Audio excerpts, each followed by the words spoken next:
Let's go ahead and get to some of the polling around Kamala's economic agenda, which has been really interesting. Because after she announced some of these things, there was an entire mainstream economist freak out, in particular about her announcement regarding a price gouging ban.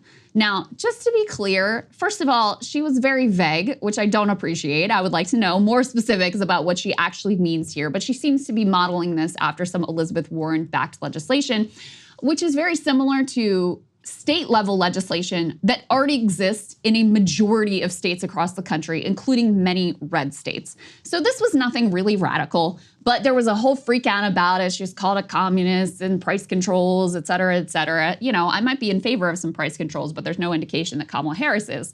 However, this is one of those instances where there is such a clear divide between elite economic consensus and popular economic consensus. And so there was a poll that really dug into a bunch of her different economic proposals.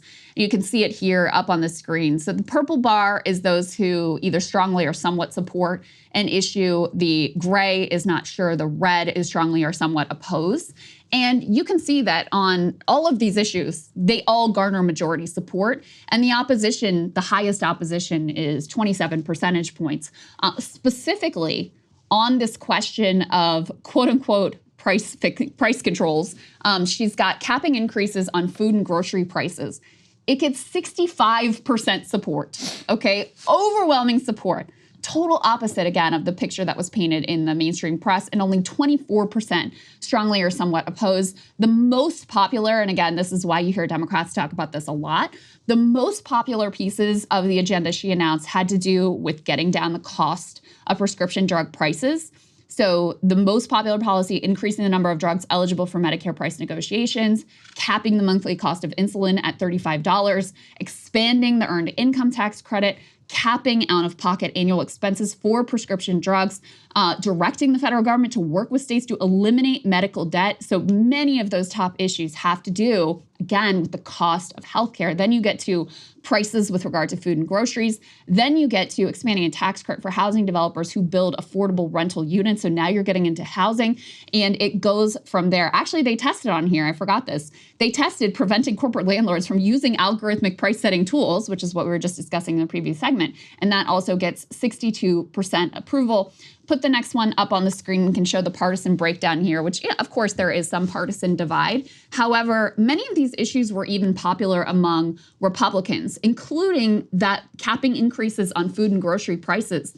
Republicans, you find even, among ordinary Republicans, 52% support a policy that was derided as being a communist policy by many Republicans and especially many sort of mainstream economists. So you can see, pretty broad support for a lot of these issues. And put the next one, because I think there are a few more on the next one.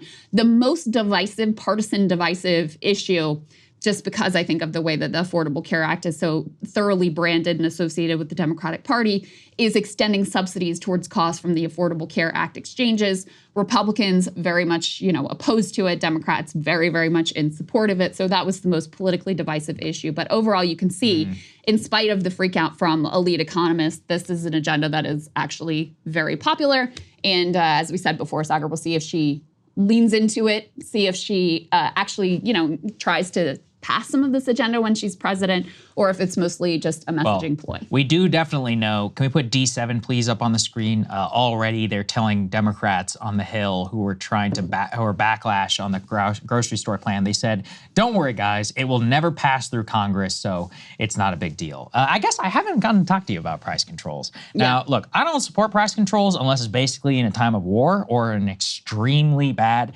situation. I think there's a lot of different things that you can do before even getting there. Some of the things the Biden administration has done, which I definitely support, or have expressed support for, breaking up meatpacking. There's a whole lot of stuff that we can do before we have to literally resort to a straight up price control. But, and this is what I always tell Republicans as well, is you should never underestimate the American people's appetite to screw over big business of any kind. And so when people are paying higher grocery prices, what we have acknowledged and seen repeatedly is a lot of people with tremendous anger at the food system and at the government. And the reason, and this, is a really interesting point. Why do people feel angry at the government when food prices go up? Well, it's because they intuit that there is a connection. Yeah, right? that's right. And it's the Federal Reserve, and others. And so that's where we have to divorce ourselves of this idea that this is purely a result of the free market. I mean, I talked about this with Ryan. Listen, the agricultural industry is the most pampered industry in America.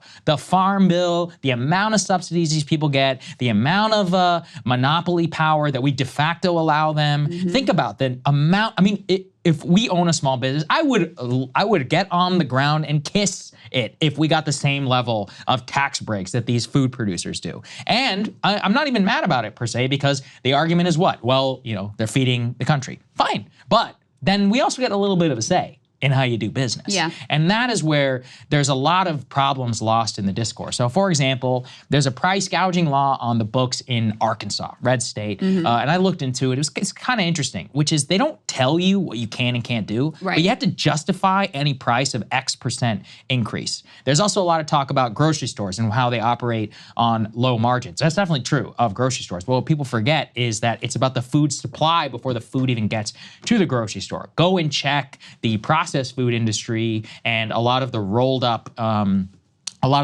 producers. They're actually printing money, and their share buybacks. They just had some $33 billion deal to acquire Cheetos and Eggo waffles. My point is just that these people make a ton of money. There is quite a bit of price increase happening. Some of it is attributable to supply chain costs. But again, though, what people can intuit, if people watch our show from 2021, there was a lot the government could have done to bring down prices. That's right. Yeah. And nothing to do with price control. And I would guarantee you would support those things. Things like increasing the amount of truck drivers on the road, or using the Army National Guard or anybody else to clear the port, the port backlog that we had, which led to supply shortages. So when people say, oh, I want to keep the government out, it's like, well, first of all, they're already in. So it's like, let's be honest. But second is that, we have a very dishonest conversation around a lot of this stuff, which personally drives me nuts, because it actually it loses most of the nuance in the conversation that should exist. I think part of why there was this economist freak out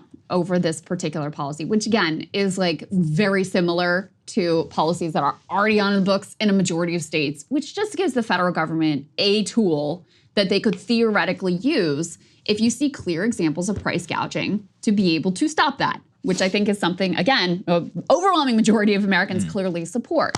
I think part of why there was such a freak out about this is because it spelled the loss of a debate that had been ongoing about some of the causes of inflation.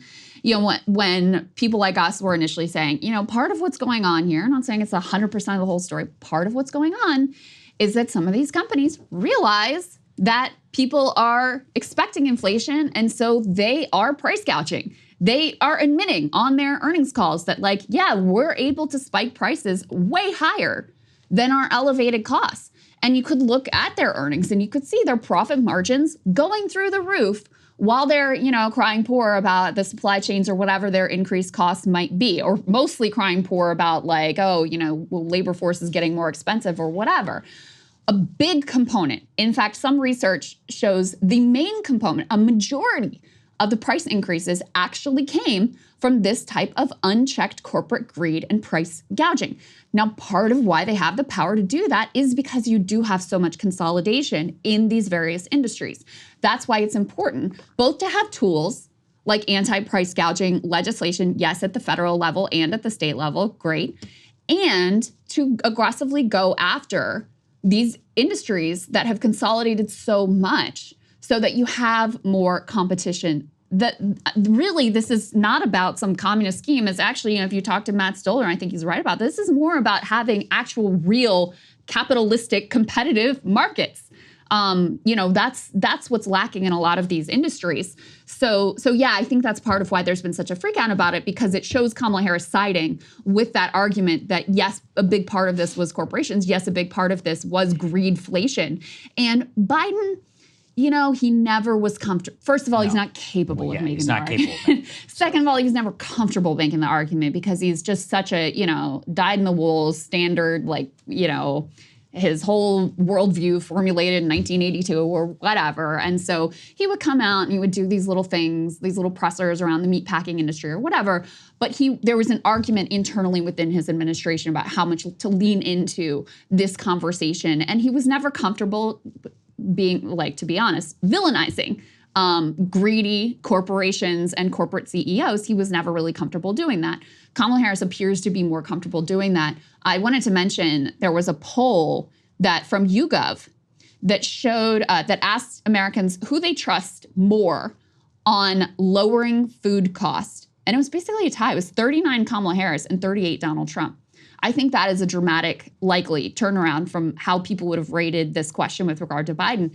And it's one poll. These polls, you know, can be really significantly off. But if she's even in the ballpark, that's a big problem for him because he is really betting on inflation being a key driver of support for him in this presidential contest. And if she's pulled even with him, or if she has a chance through leaning into these policies to really pull ahead, that's really a death knell for his presidential campaign here, because it is such a key issue. And for whatever reason, people feel much more confident about Kamala Harris on this issue than they did about Joe Biden. It's just Trump, though, benefits from the 2019 inflation numbers. And that's something that I hear JD always bring up in the interviews. They're like, look at the inflation under Donald Trump. Look what the inflation was under them. They had inflation under control. Now, you know, whether they had anything to do with that or not, listen, presidents are always beneficiaries of macroeconomic conditions. So I think that's still a very powerful argument. She did roughly tie him on the economy, which is crazy because it used to be that Trump would have like a 50 or 60 point lead or whatever. Maybe I'm exaggerating, but it was a lot over Joe Biden. Yeah, 20 points maybe. It was a lot. I mean, double digits for sure. That's something you rarely see in politics, actually. Whereas I've seen some polls where she ties, some where he still leads by 5, maybe 10. But single digits, nothing like what it was. Much less than it was under Biden. In general, though, I think there is still a deep discomfort on her part and others where this is the elite Democratic candidate. Like, she is connected to the machine. And when the machine is full of a lot of billionaires and others who have a single kind of minded view of the way that they want to talk about prices and everything else, that's where I think her campaign has suffered. And I think that the evidence already in that Politico article of, guys, don't worry, it's never going to pass, that does show kind of what is ruling this so far. But we'll see. I mean, I could be wrong. I could be totally wrong. So I'll say I've seen some mixed indications, right? Tim Walz, positive indication. Brian Deese, positive indication. Tony West, negative indication. At the DNC, it was a real mixed bag. First night, positive indication, a lot of labor, a lot of talk about middle class economics, populist economics. I was like, yes, great, they get it. Then you get to Kamala's actual speech. She doesn't spend that much time on it. It's a lot more like most lethal, military and history, and let me be a neocon, and a lot of bio and all those sorts of things. The first ad she put out after the DNC also was sort of like, it was a bio ad, didn't really, biographical ad, didn't really lean into a lot of the very popular economic agenda that she has announced. However, she has put out a new ad that leans more in this direction. Let's take a listen to that. Every day across our nation, families talk about their plans for the future. And they talk about how they're going to achieve them financially. And prices are still too high. When I am elected president, I will make it a top priority to bring down costs. We should be doing everything we can to make it more affordable to buy a home. Under my plan, more than 100 million Americans will get a tax cut. I will help families, letting you keep more of your hard-earned money. As president, I will be laser focused on creating opportunities for the middle class that advance their economic security, stability, and dignity. If you want to know who someone cares about, look who they fight for. Donald Trump fights for billionaires and large corporations. I will fight to give money back to working and middle-class Americans. So there you go. That's the messaging she's putting out there on economics. I will say the reason I'm somewhat hopeful is not because of who Kamala Harris is or been or her political level or whatever. I have no idea who she is. I don't think she has a lot of core ideological commitments, if any. However, what gives me hope in this regard is the fact that you had Joe Biden, who was, if anything, more ideologically like centrist committed, and who ends up making some positive steps on corporate power in particular, but also on labor. Not because he's like, out of the goodness of his heart or whatever, but because it ends up being where the new center is, as evidenced by those polls. And also because it ends up being very politically popular. And I think that's, how you end up with Kamala Harris taking on a lot of the same agenda, reframing it, repackaging it as being her own, even as much of it is carrying over some of the Biden policies and upping the ante on a number of Biden policies, just basically because she wants to win and she can read a poll. And, when she gets in office, she's going to be wanting to position herself well for re-election. So it's not her, morality or my expectation that she's going to have any core ideological commitments. It's the fact that the politics of this are sort of undeniable at this point. And you see that also reflected in the J.D. Vances and the Josh Hawleys and whatever of the world, or Chuck Grassley even of the world, who over on the Republican side, they have also felt the need and the political benefit of shifting rhetorically on some of these issues as well, to the extent that, J.D. Vance is out there praising Lena Khan. That's not the whole of the Republican Party. There's not a lot of indication that would have a lot of sway within a Trump administration, given his previous track record. But even the fact that they have rhetorically signaled in that direction, to me, is a noteworthy shift and an indication that the politics on this stuff has really, really changed. Yeah, we'll see. Hey, if you like that video, hit the like button or leave a comment below. It really helps get the show to more people. And if you'd like to get the full show ad-free and in your inbox every morning, you can sign up at breakingpoints.com. That's right. Get the full show, help support the future of independent media at breakingpoints.com.